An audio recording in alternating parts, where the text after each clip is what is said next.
Hello, good morning once again. This is Professor Sazon. Welcome to our university virtual classroom. And today's subject is UGE 1, and our lesson is on comparisons and contrast. Okay, so I hope everything is fine, everything is safe and healthy.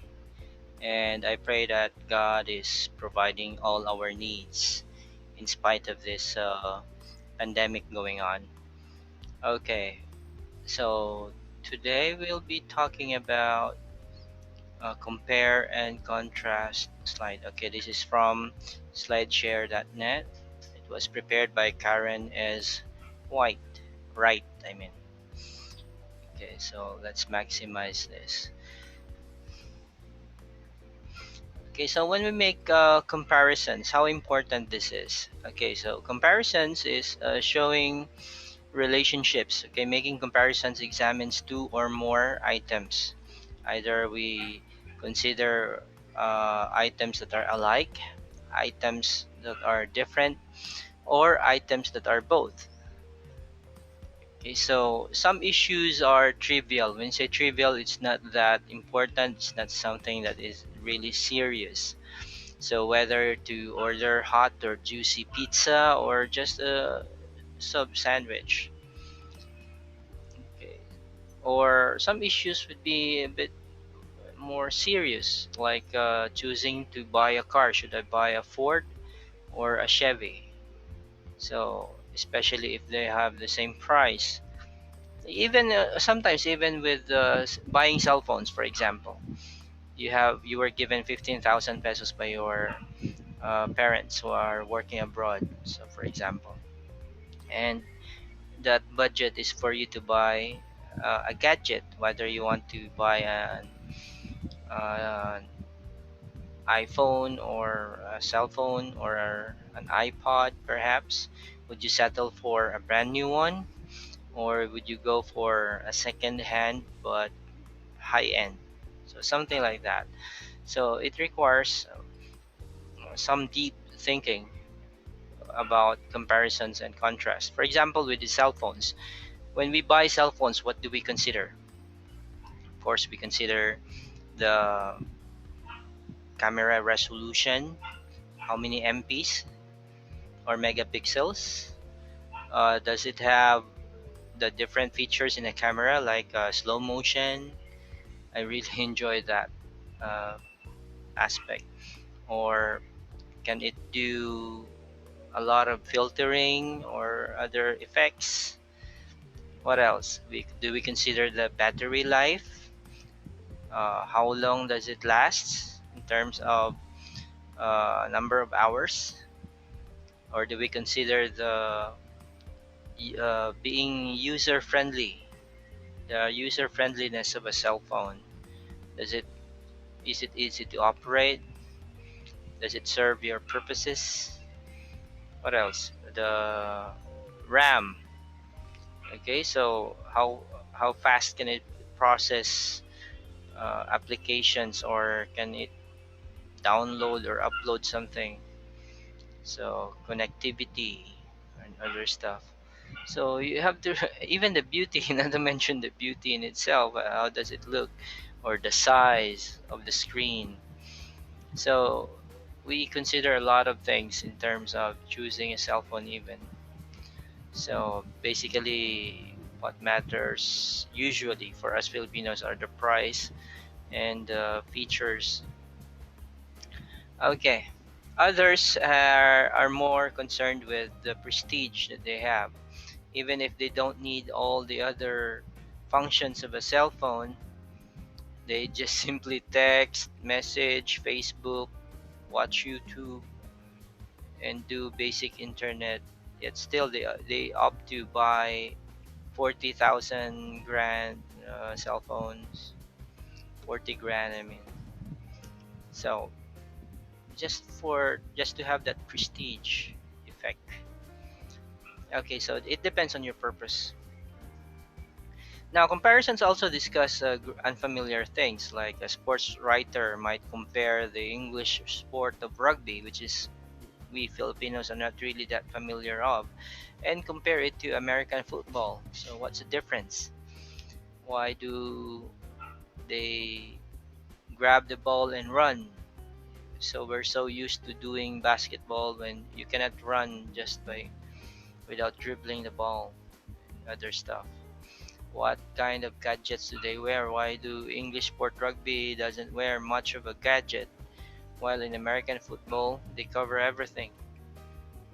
So these are some of those stuff. Okay, a history teacher might also compare France's court system as compared to United States court system. What's the difference? So comparisons also influence important decisions, like in yourself. What will be your major? Would you be majoring in chemistry, or would you pursue your dream of being an engineer? Will you proceed to law or medicine? So there are so many important decisions that we'll have to make in life as an adult. Whom to marry, for example. Would you prefer somebody who is good looking like me, or somebody who is rich? Okay, so or would you would you prefer intelligence than abs, for example? So you can do that by doing comparisons and contrasts. Okay, comparisons must share common ground, like between two golfers. You can share, you can talk about their driving ability. How do they drive the ball? Putting ability, sand play, and preferred clubs to use. So even though they are both golfers, but they have different preferences and styles in playing. So you can talk about that as well with comparisons.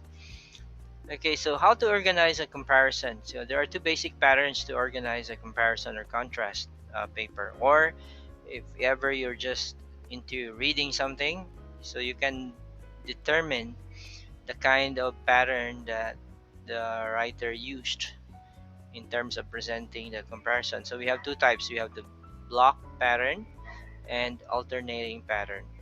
What's the difference? Okay, so when you say block organization, in the block style of organization, each subject is discussed one at a time. Okay, so each section needs to be short, and readers can only remember short pieces of information.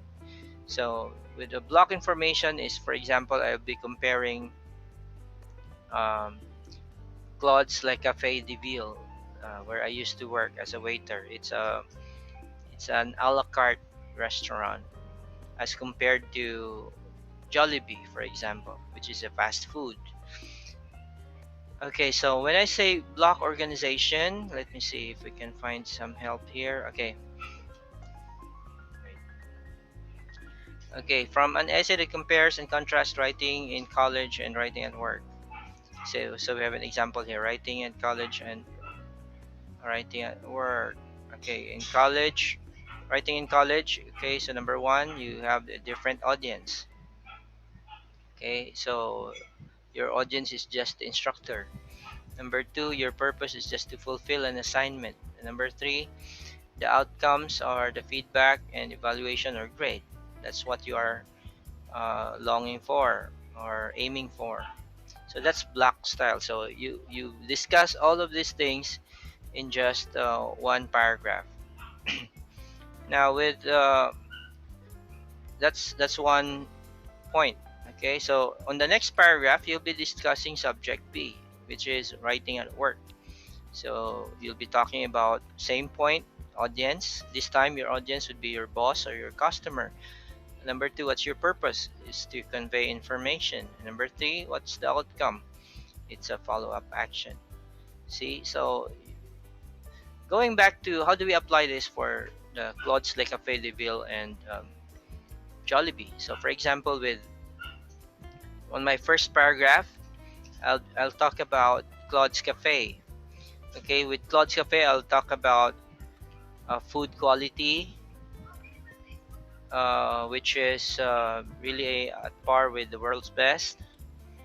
What else? The type of service, which is a la carte service, wherein you will have to each order will have to be collected by the waiter individually and based on a person's preferences. Okay, so what else? Service and the price.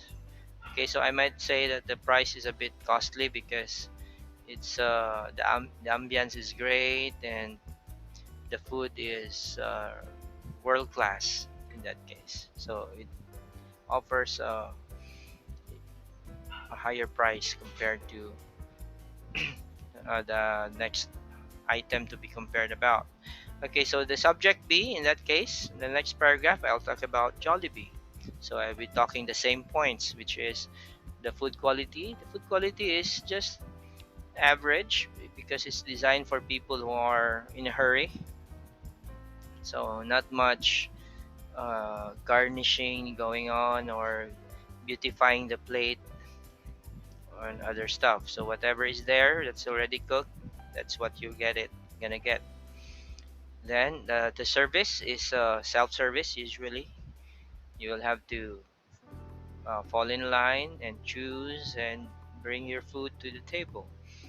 Then sometimes you have the obligation as well to play go, okay, clean and before you go. Okay, so and with the price, I might say that it's price for the masses, so it's very affordable because it's designed for everybody. That's it. So that's how a block organization is done. Number two, if we do it by point organization, so what happens is here, like for example, with the college instructor, uh, I will be talking about audience. So the first paragraph would I will talk about audience. So that when you are in college, your audience is your college instructor, but when you are at work, your boss is your audience. Second paragraph, I would discuss about the purpose. Another thing I want like to talk about is the purpose why you write something. In college, your purpose might be just to fulfill an assignment, but in work, you have to convey information. So you are comparing the two items, school and work, based on each points. Then final point is about the outcomes. In college, you would have given a feedback or grade, but in work, you'll be given salary or commendation and other stuff. So how do we do this? For example, with Jollibee and Claude's. So my first paragraph, I will compare Claude's and Jollibee in terms of food quality. On my second paragraph, I will compare the two in terms of the type of service they offer. And finally, on the last paragraph, I would compare the two in terms of price. So that's easy. So I hope you get the point. Now, what are the vocabulary used for comparing and contrasting? So these are the terms. So whenever you see them in the sentence, probably its purpose is to compare or contrast two items. So words like although, both, however, in contrast, like, while, on the contrary, on the other hand, similarly, though, and where, which functions like whereas. Okay, so these are usually mga what do you call this? Conjunctions or adverbs, connecting adverbs. Okay, so comparing and contrasting can be as simple as comparing a puppy to a kitten. What's the difference? Okay, or it can be as complicated as uh, comparing different kinds of cows. So what the most important is be organized and it will put a smile on your face. Okay, that's it. As simple as that. So I hope things were clearer now in terms of comparison and contrast. Let's visit an activity here from our book. Where is it? Downloads documents. And there, types of paragraph. Okay. So we have here a short discussion about comparisons and contrast from our textbook. We're here. Okay. Do I need to share this? Am I sharing this? I think I am.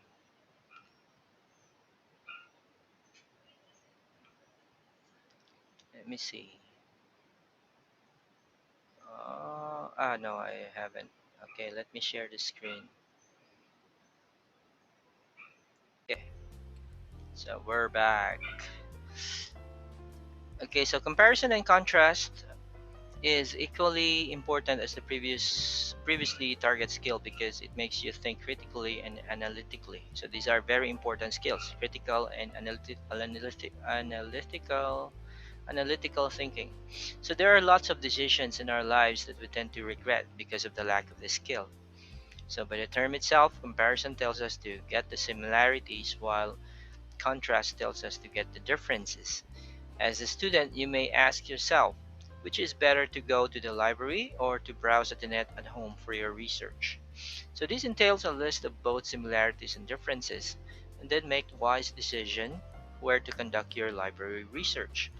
For gender equality, for instance, you want to know the similarities and differences between a father and a mother. Or just like an essay question from your teacher, which goes like, compare and contrast the women in the barrio and the women in the city. So, in reading comparison and contrast materials, you have to know the basis of comparing and contrasting. In what way they are similar and in what way they are different. Okay, so the basis, that what I mean is, for example, with the example I had with Claude's and Jollibee, so the basis would be the quality of the food, the price, and what's the other one? The type of service. So those were the basis for comparisons. Okay, so read the following sentences. Number one, both mother and father play a significant role in the values formation of their children. Number two, although researching in the web is practical and accessible, just like researching in the library, but still researching at the library provides you with arrays of collection which are credible. So number three, the same with women in the city. The women in the barrio are now ambitious and gold digger.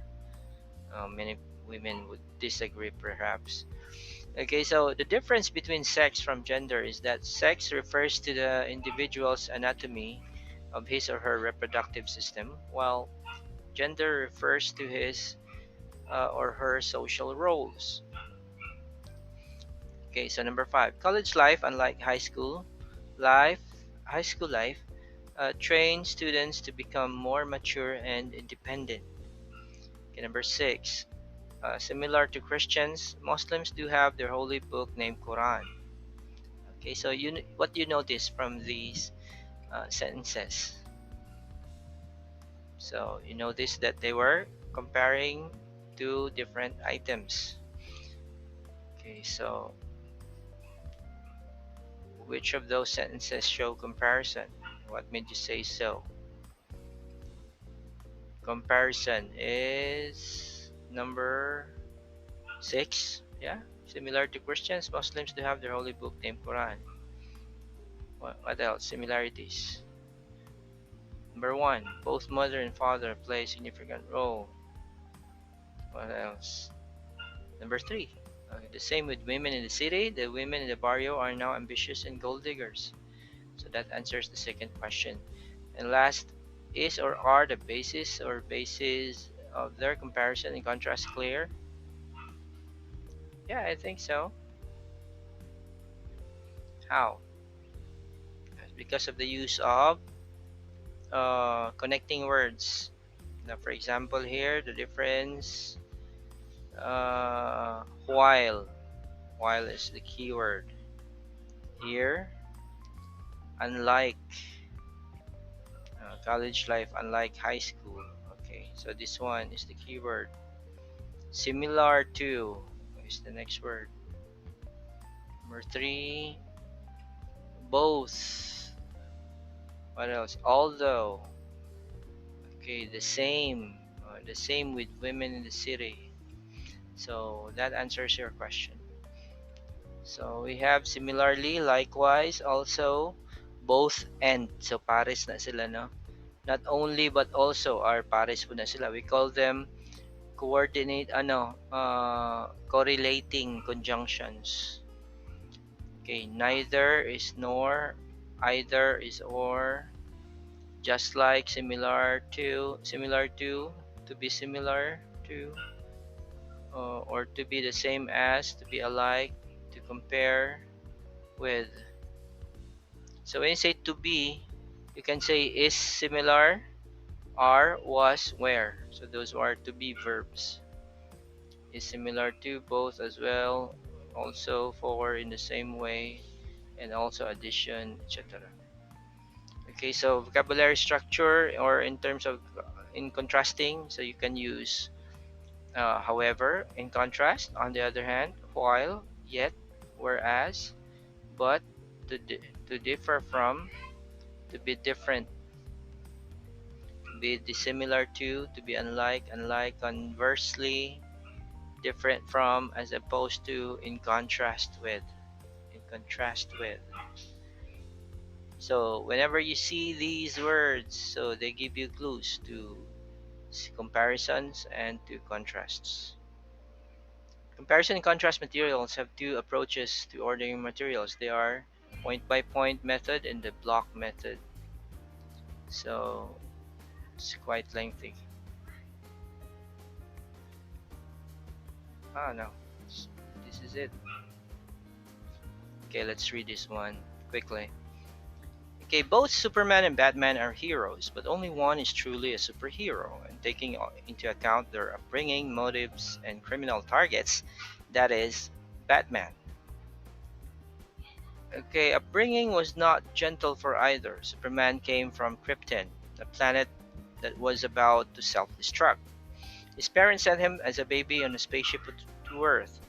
There, he would be adopted by an ordinary farm family. His adoptive parents named him Clark Kent and reared him well. In the same generation, far away in Gotham, Bruce Wayne, the future Batman, was born to a contented, wealthy family. Tragically, his parents were killed in his presence during a mugging. He inherited the family wealth and was raised by his kindly butler. Those very different backgrounds provided Superman and Batman with powerful but different motives for fighting crime. Superman, Batman. Unlike Superman, where am I? Okay, Superman was programmed in his space capsule to know about the forces of good and evil on Earth and to fight the bad people. Unlike Superman, Batman learned from experience. Both have gone on to fight many bad people. Each one has, but each one has a special enemy. For Superman, it is Lex Luthor, who has studied Superman and knows all about him, even his outstanding weakness, the mineral kryptonite. So for Batman, it is the Joker, who, as a wicked teenager, was the murderer of his parents. Many spectacular battles have ensued for both crime fighters, and one has reached the top in his profession. So Superman offers overwhelmingly overwhelming physical strength against crime, but Batman displays cunning and base passion. As he strikes fear in the hearts of the wicked, he is not just winning, he is getting even. Okay, most people would cheer Superman on. However, they would identify more with Batman as he is the superhero. Okay, so Batman has no special powers as a human being.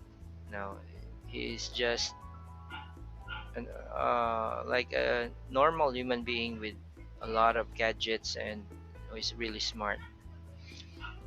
Okay, so what have you observed in the paragraph? What structural vocabulary have you encountered? What are those that suggest comparison and contrast? So are there bases of comparing and contrasting? So what are they? So what do you think is the method used in ordering the material? So what is the basis of the claim? Okay, so you can answer these questions by going back to these sentences or this paragraph. Okay, last paragraph sample. Okay, differences between the potential of girls and boys could be observed since their childhood. Female infants speak sooner, have larger vocabularies, and rarely demonstrate speech defects. Stuttering, for instance, occurs most exclusively among boys. Girls exceed boys in language abilities, and this early linguistic bias often prevails throughout life. So, girls are really good communicators. So, girls read sooner, learn foreign languages more easily, and as a result, are more likely to enter occupations involving language mastery. Ano? So, uh, takot tabang ang chismis sa hay, no? Char. But girls. Okay, so girls read sooner. Okay, they learn foreign languages more easily and as a result more likely to enter occupations involving language mastery. So they're good teachers. Okay, boys in contrast show an early visual superiority. They are clumsier, performing poorly at something like arranging a row of beads, but they excel in other activities calling on total body coordination. So their attention mechanism are also different. So a boy will react to an inanimate object as quickly as he will to a person. A male baby will often ignore the mother and babble to a blinking light, fixating on a geometric figure. And at a later point, they can manipulate it and attempt to take it apart. From scary and scary. Okay, etc. So yan. Oh, by reading these examples, you learn something as well about some items. Okay, so that's how a comparison and contrast paragraph look like. So you'll be encountering more of this in government exams, like the civil service exams or even board exams. So make it a point to be sensitive and notice these signposts, which are like the vocabulary used. Okay, that's it for today. Thank you for joining me, and I hope you would finish the video to the end at this point. So, congratulate yourself if you have reached this point. Okay, God bless. See you again uh, next time. Bye bye.